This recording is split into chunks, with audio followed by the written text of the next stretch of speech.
Bueno, un saludo para todos. Muchas gracias por la oportunidad de poder presentar este desarrollo que estamos haciendo de la mano de investigadores de la Universidad Simón Bolívar y el Centro Médico Cognitivo de Investigación.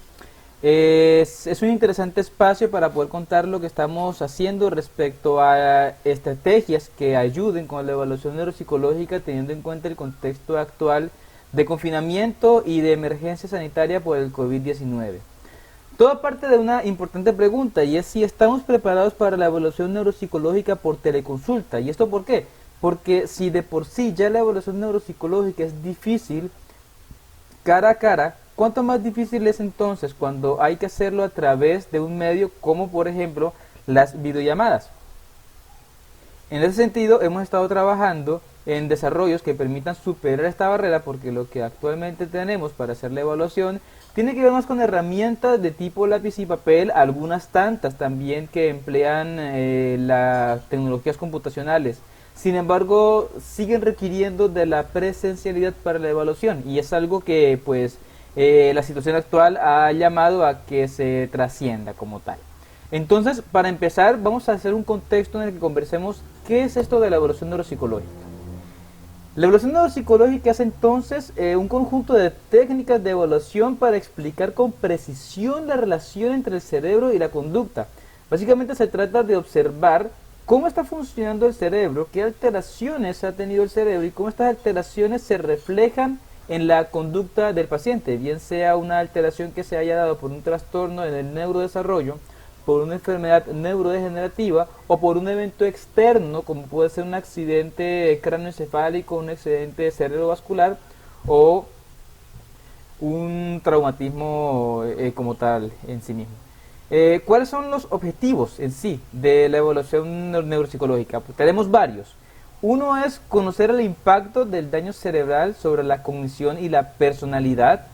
También tenemos el de contribuir al diagnóstico en patologías neurológicas o psiquiátricas en donde los protocolos de psiquiatría y de neurología no son suficientemente precisos para poder delimitar un diagnóstico. Es entonces la evaluación neuropsicológica una herramienta importante que va a ayudar al neurólogo o al psiquiatra, según sea el caso, para llegar a un diagnóstico pues más preciso.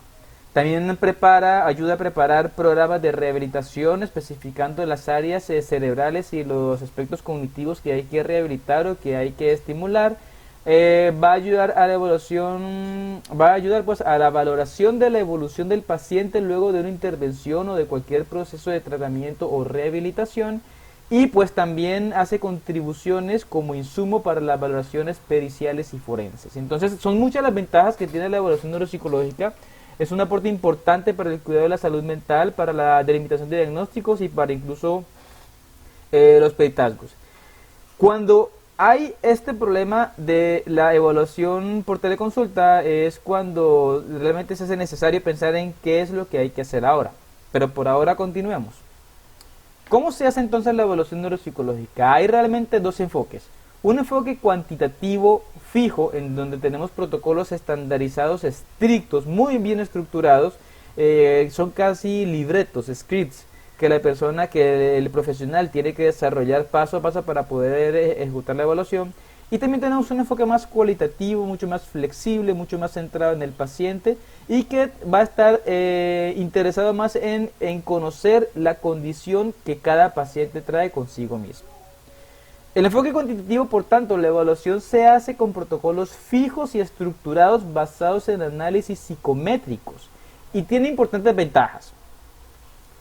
Por ejemplo, la comunicación es efectiva con otros profesionales al tener un lenguaje que también es estandarizado y al estar hablando de promedio, de media, de coeficientes, pues va a ser algo que se va a entender mucho más fácil entre otros profesionales que no están tan especializados en el área de las neurociencias cognitivas o la neuropsicología en sí mismo. Va a permitir la comparación con grupos normativos, grupos clínicos y con grupos no clínicos. Las normas provienen del mismo grupo poblacional, por tanto vamos a tener un instrumento con el cual puedo comparar al sujeto con un grupo de su misma población.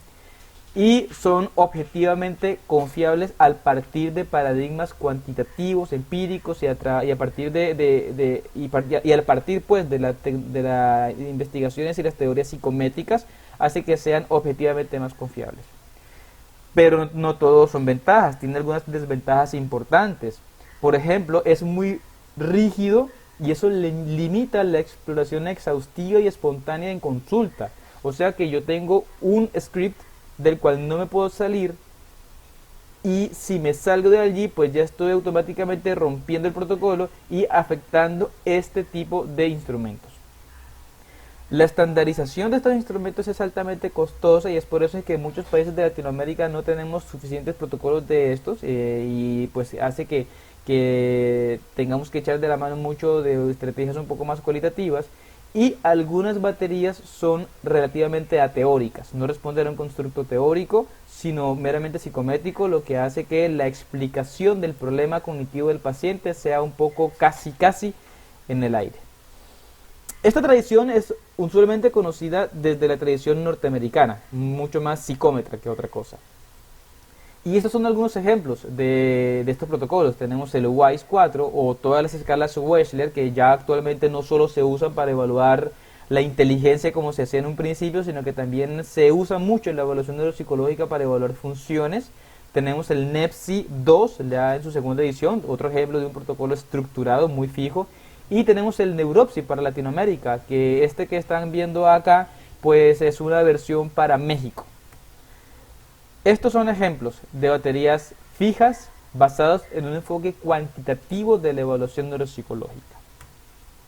El enfoque cualitativo, por su parte, lo que va a hacer o se va a interesar más por una evaluación centrada en el paciente, y en este caso los protocolos son diseñados según las necesidades del paciente.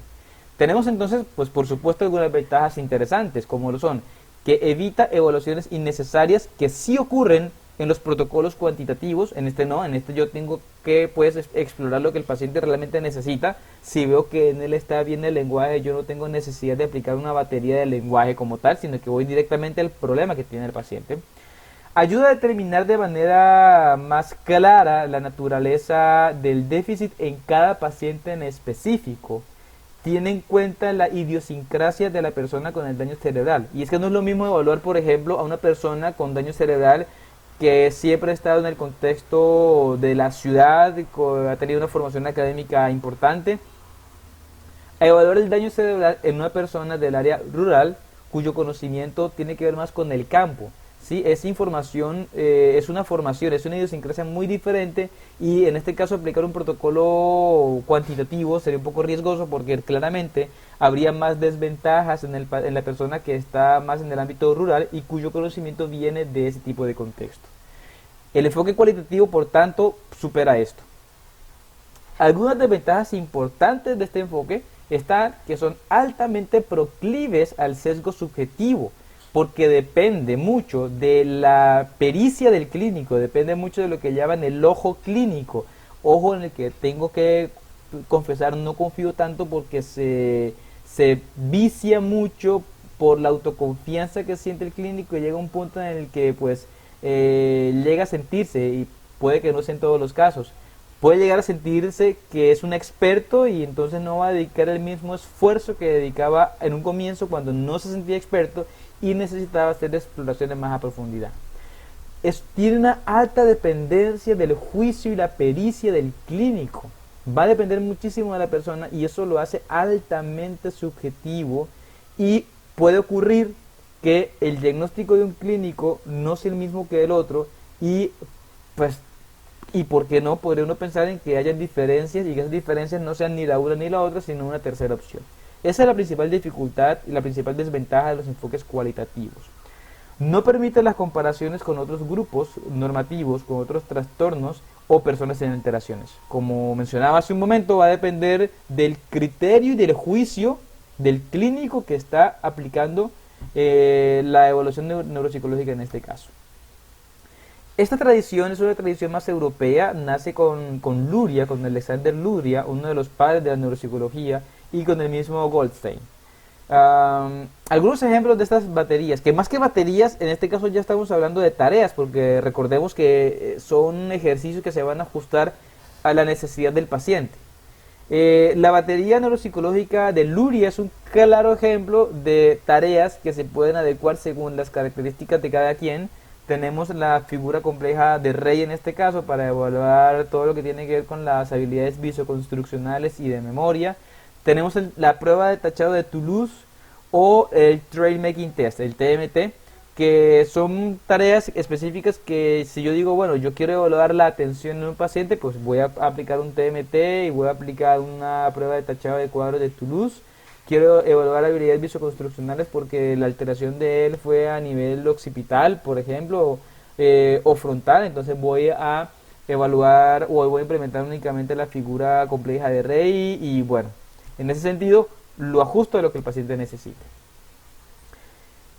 Vimos entonces que el enfoque cuantitativo y cualitativo tienen ventajas, pero también ambos tienen importantes desventajas. ¿Qué ocurre entonces? Pues hay un tercer componente y un tercer enfoque, el enfoque mixto en sí mismo. Este enfoque mixto se basa tanto en las medidas psicométricas del enfoque cuantitativo, pero se concentra no solo en la medida psicométrica, o sea, no se va a concentrar en el número, sino que va a interpretar el número y va a interpretar la manera también como el paciente está haciendo ejecución de la tarea.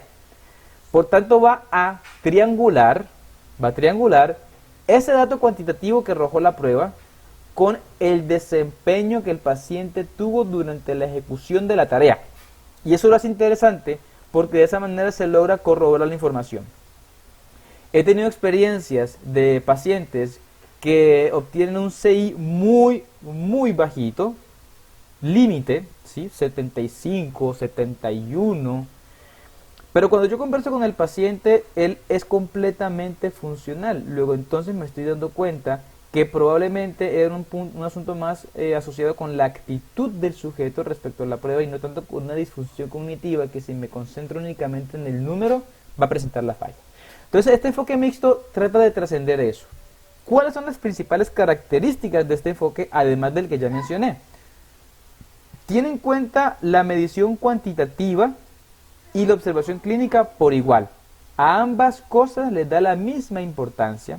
Se basa en medidas normalizadas. Los protocolos se pueden ajustar según la necesidad del paciente y tienen validez psicométrica y validez ecológica a la vez. Es decir, que yo puedo confiar con que se trata de una herramienta que tiene todos los análisis psicométricos de base, pero además también puedo tener la confianza de que yo voy a tener en cuenta el contexto social, familiar y personal en el que se desenvuelve el paciente. Esto ha sido desarrollado principalmente por Edith Kaplan en los años 80 o 90, justamente tras analizar la importancia de los enfoques que mencioné anteriormente, pero también tras analizar principalmente las desventajas de los dos enfoques que mencioné anteriormente. Bueno, pero y entonces, ¿qué hay de la teleconsulta? ¿Qué hay de la evaluación a través de una cámara web?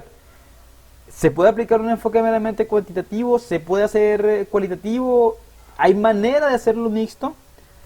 Pues resulta que la situación de la emergencia sanitaria de COVID-19 trajo importantísimos retos para la evaluación neuropsicológica. Primero, para Colombia y para algunos países latinoamericanos no hay suficientes pruebas normalizadas, no hay suficientes. Hay importantes avances, ¿sí? Estas son dos publicaciones de investigadores muy importantes aquí en Colombia y pues además adscritos a la Sociedad Colombiana de Neuropsicología, donde han estandarizado y han normalizado varias de las tareas de evaluación neuropsicológica que mencioné anteriormente.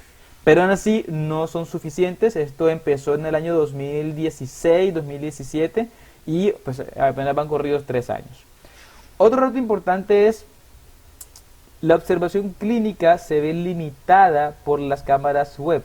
Si bien yo tengo acceso al contexto en el que está viviendo el paciente, no puedo controlar su atención no puedo manejar la motivación del paciente y más difícil todavía, no puedo controlar distractores. Imagínense entonces evaluar a un niño con trastorno por déficit de atención con hiperactividad cuando yo no puedo controlar los distractores que sí puedo controlar en un consultorio. Entonces la cámara web es importante porque me permite ver la realidad diaria del paciente, pero no me deja controlar aspectos ambientales que en un consultorio sí podría hacer.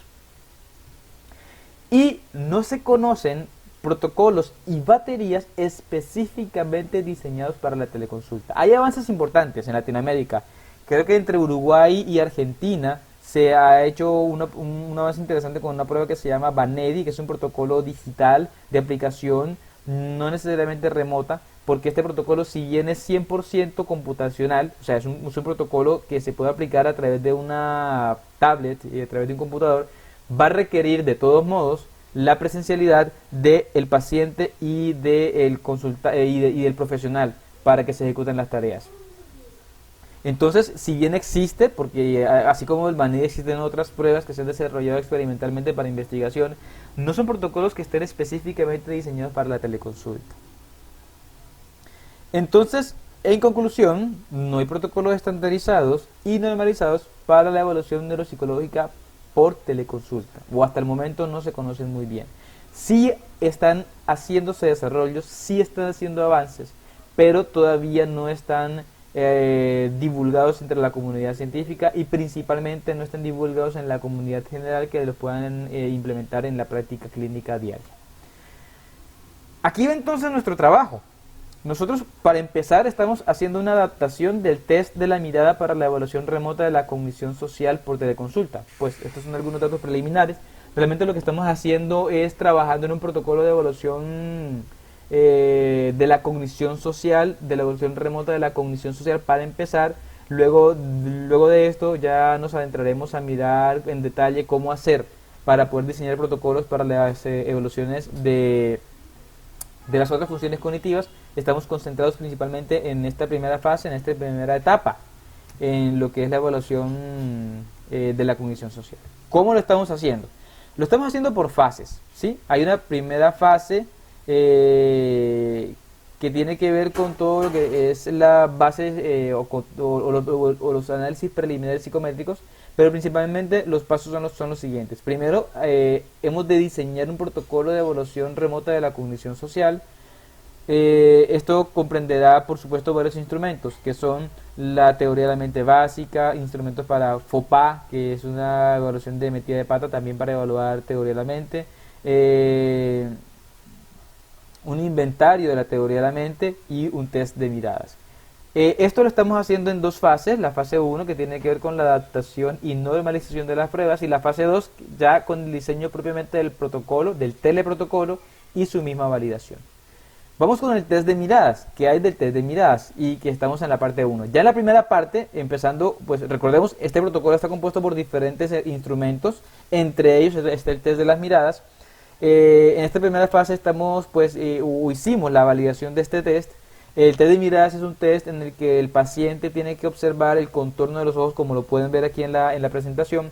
Tienen que ver el contorno de los ojos de esa imagen y definir o decidir qué está expresando. Por ejemplo, en el caso de la imagen superior, decir si la expresión de los ojos de esta persona está mostrando que está celoso, que está en pánico, que está arrogante o que está mostrándose como una persona odiosa. El de abajo, por ejemplo, pues tú miras los ojos y decides si está serio, avergonzado, confundido o sorprendido. Esto es para evaluar la capacidad de la persona para poder interpretar, más que para interpretar, para atribuir estados emocionales y mentales en sujetos. ¿Cómo hicimos la validación? Tomamos una muestra de 930 participantes colombianos entre los 7 y los 17 años de edad, 53% varones y 47% mujeres, con una edad promedio de 11.1 años y una escolaridad promedio de 6 años de edad. El método que empleamos fue un análisis exploratorio no restrictivo con propósito confirmatorio, siguiendo el método de regresión refinada y cualificada por el método de bisagras de Tukey, para estimar justamente la estructura factorial de este instrumento. En los análisis exploratorios encontramos una solución de tres factores, ¿sí? Cuyo origen de estos factores es una matriz policórica con un determinante válido, con un KMO también válido, y que confirma que tenemos un instrumento con una estructura factorial sólida de tres factores principalmente. Esta solución de tres factores, luego de la exploración factorial, hicimos la fase de confirmación factorial, ¿sí? El análisis confirmatorio, análisis factorial confirmatorio, y encontramos, por tanto, una solidez, una robustez que implica los indicadores que están viendo en este momento.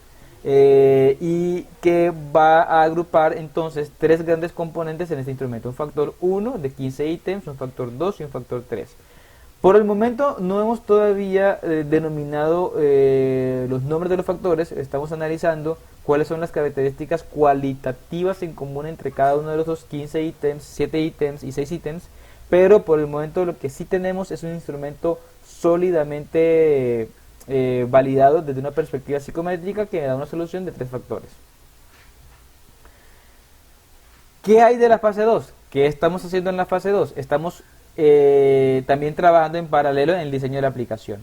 ¿Qué características tiene que tener esta aplicación? Tiene que tener la capacidad de capturar el video de las expresiones faciales del paciente mientras desarrolla la tarea. Es decir, no solamente yo lo voy a ver, sino que también va a capturar la imagen del paciente mientras desarrolla la tarea. Tiene que capturar el tiempo que demora el paciente en dar la respuesta.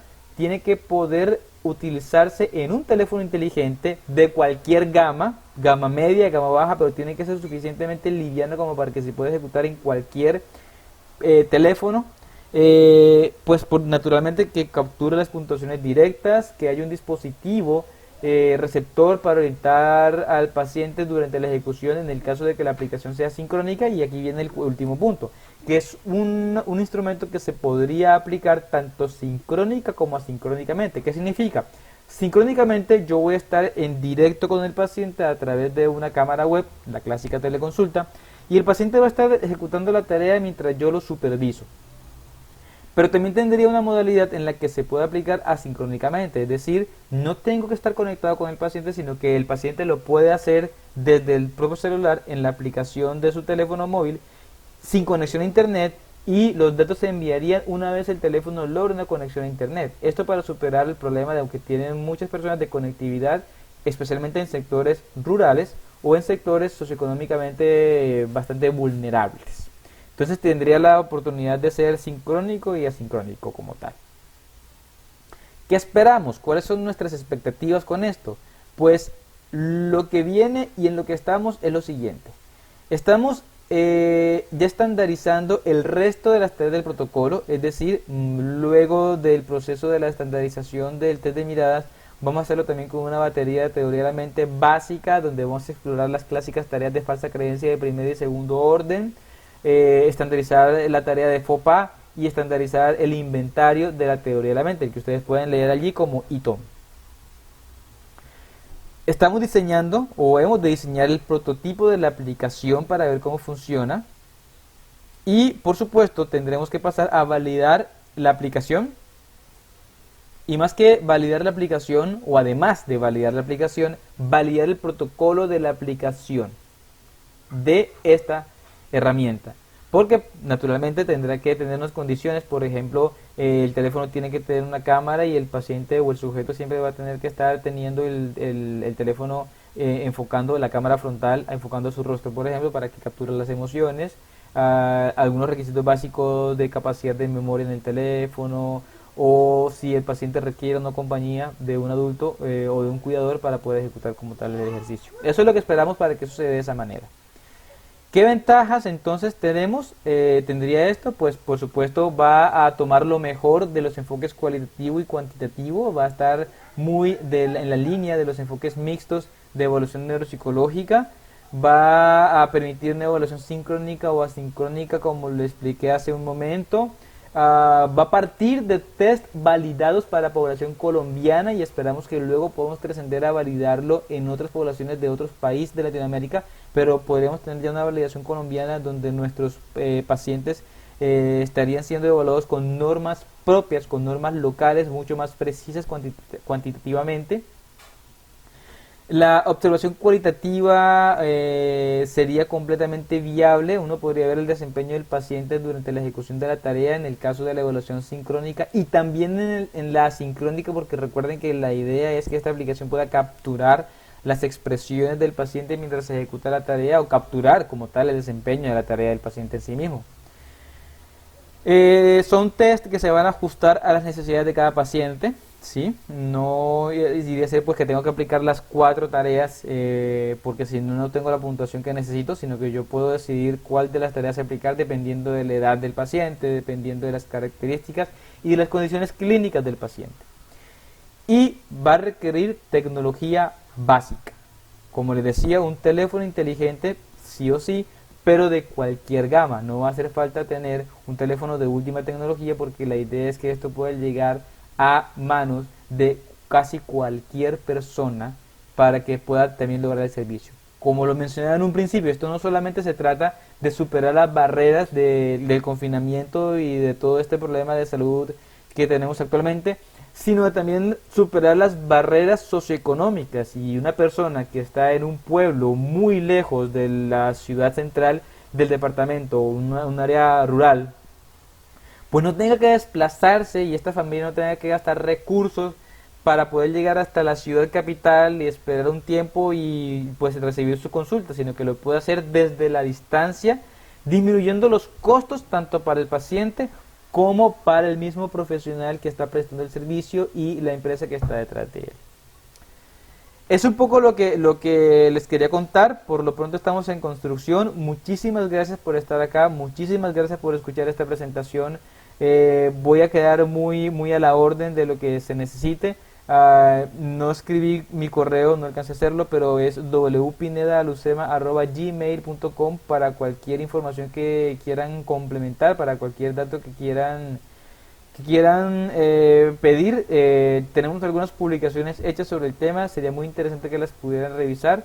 Entonces, pues no queda más que volver a agradecerles y estar atento a lo que ustedes quieran consultar. Pues, de último, pues repito mi correo, wpinedalucema@gmail.com y espero saber de ustedes pronto. Un abrazo gigante, que estén muy bien y quedo muy atento. Hasta pronto.